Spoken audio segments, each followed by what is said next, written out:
Siamo con Alessandro Dare, presidente Ascom, che patrocina, diciamo, questo evento, organizza questo evento. Quinta edizione vuol dire che è un'edizione, è una manifestazione che piace.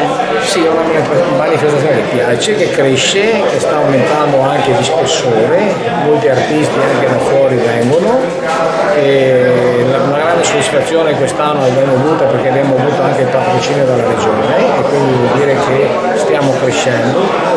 Un plauso grande va agli organizzatori, perché noi come Ascom facciamo da sponsor e da supporter, però ci sono delle persone che si dedicano anima e corpo a questa manifestazione.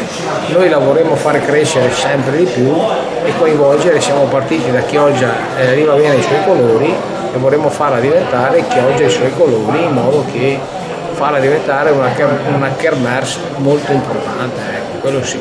Sì, già adesso molti artisti si sono spostati verso il Corso del Popolo, però la massa è sull'angolo più caratteristico di Chioggia, certo, che è proprio Rivavena. Però sapendo cercare, Chioggia ha dei scorci bellissimi che magari anche i primi fra tutti a non conoscere siamo noi chioggioti. Esatto.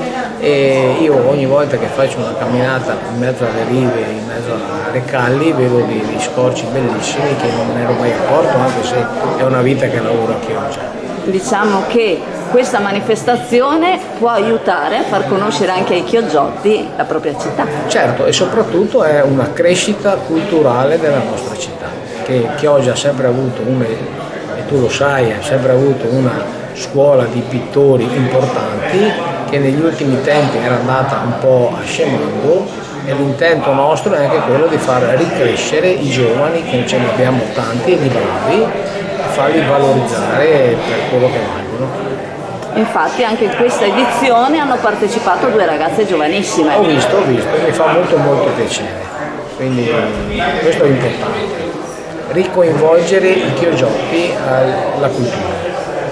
Buongiorno, sono Roberto Cricerato, presidente di IODA, il tuo consulente assicurativo. Siamo presenti in Mirano, Chioggia, Orbassano, Torino. Visita il nostro sito www.iodabroker.it.